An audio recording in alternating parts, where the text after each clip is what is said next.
বর্তমানে বাংলার সমাজ জীবনের একটি জ্বলন্ত সমস্যা, একটি জ্বলন্ত ঘটনা হলো যোগ্য চাকরিহারাদের ঘটনা। এপ্রিল মাসের শুরুতে সুপ্রিম কোর্টের রায়ের ফলে 25,752 জনের চাকরি এক লহমায় বাতিল হয়ে গিয়েছে। এবার এই চাকরি বাতিল হওয়ার পরে আমরা দেখেছি কে যোগ্য কে অযোগ্য তাই নিয়ে প্রবল বিতর্ক, কিন্তু একটা বিরাট অংশের শিক্ষক শিক্ষিকারা শিক্ষাকর্মীরা তারা এসে রাস্তায় দাঁড়িয়েছিলেন, আন্দোলনে নেমেছিলেন। তারপরে রাজ্য সরকারের পক্ষ থেকে পর্ষদের পক্ষ থেকে বিভিন্নভাবে সুপ্রিম কোর্টে আবেদন জানানো হয় এবং সুপ্রিম কোর্ট ছাত্রছাত্রীদের কথা ভেবে বলেন যে শিক্ষক শিক্ষিকারা তারা স্কুলে যেতে পারবেন 31শে ডিসেম্বর পর্যন্ত এই 2025 সালের, কিন্তু কোনোভাবে গ্রুপ সি আর গ্রুপ ডি তাদের স্কুলে যেতে দেওয়া যাবে না, তাদের চাকরিতে ফেরানো যাবে না। এবার এই ঘটনা ঘটার পরেই আন্দোলনের একটা ভাগ হয়ে গেল, একদিকে শিক্ষক শিক্ষিকারা আর একদিকে এই অশিক্ষক কর্মচারীরা।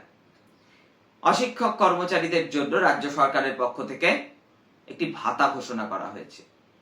এবার এই ভাতা এই সব ক্ষেত্রে ঘোষণা করা যায় কিনা সেই মৌলিক প্রশ্ন নিয়ে বিতর্ক, একাধিক তত্ত্ব সবটা গড়িয়েছে আদালত পর্যন্ত, কলকাতা হাইকোর্ট পর্যন্ত এই জটিলতা এই প্রশ্নগুলো গড়িয়েছে।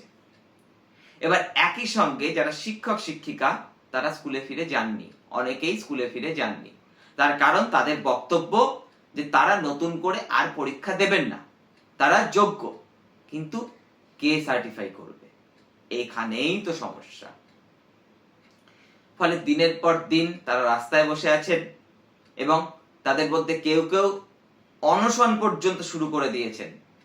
তার আগে আমরা দেখেছি যে বিকাশ ভবনে তারা গেলেন এবং সেখানে গিয়ে তারা বসেছিলেন, সেখানে পুলিশ প্রবল লাঠিচার্জ করলো। কোনো দিন শিয়ালদহ স্টেশন থেকে তাদের আটক করে নিয়ে যাওয়া হলো, কোনো দিন এসপ্ল্যানেড থেকে তাদের আটক করে নিয়ে যাওয়া হয়েছে। অর্থাৎ এই ঘটনা কোথাও গিয়ে থামছে না। রাজ্য সরকারের পক্ষ থেকে পর্ষদের পক্ষ থেকে শিক্ষামন্ত্রী এনারা বারবার বলছেন যে রিভিউ পিটিশন করা হয়েছে, রিভিউ পিটিশন শেষ পর্যন্ত একটা পজিটিভ ভাইবস, পজিটিভ আনসার নিয়ে আসবে, ইতিবাচক মনোভাব, ইতিবাচক ফলাফল নিয়ে আসবে। কিন্তু মাথায় রাখতে হবে রিভিউ পিটিশন কিন্তু সুপ্রিম কোর্টের ক্ষেত্রে আদালতের কক্ষে শুনানি যেখানে হয় সেখানে কিন্তু বিচার্য হয় না, বিচারপতির চেম্বারে এটা আলাদা করে শুনানি করা হয়।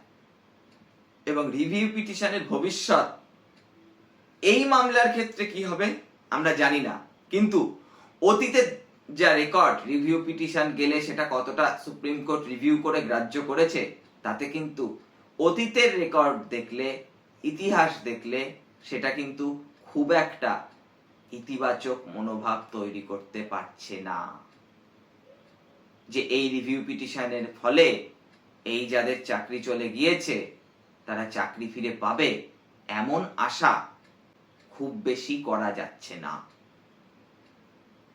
তাহলে এদের ভবিষ্যৎ কি হবে? তার কারণ একটা আন্দোলন, একটা ঘটনা, এটা তো অনন্তকাল ধরে চলতে পারে না। এবং এই শিক্ষকদের মধ্যে অনেকে যেমন বলেছেন পরীক্ষায় বসবেন না, কেউ কেউ কিন্তু আবার নতুন পরীক্ষা যে ব্যবস্থা সেখানে বসছেন। এখানেও একটা বিভাজন রেখা।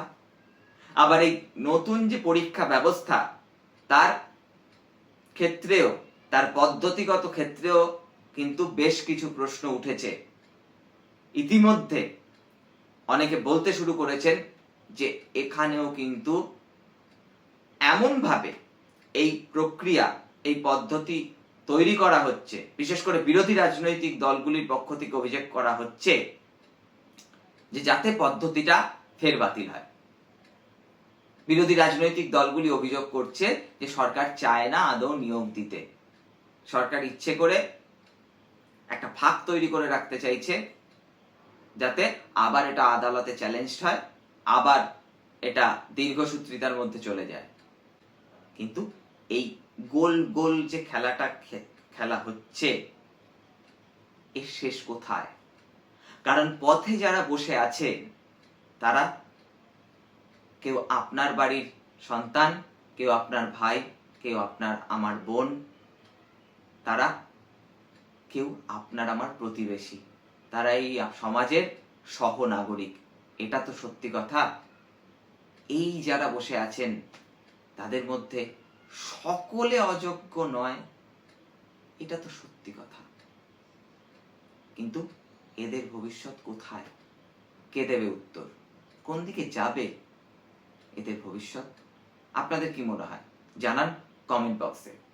আজকের এপিসোডটি যদি ঠিকঠাক লেগে থাকে তাহলে লাইক করে দেবেন, দ্য ফ্লো চ্যানেলটিকে সাবস্ক্রাইব করে দেবেন এবং পাশের বেল আইকনটা প্রেস করতে ভুলবেন না।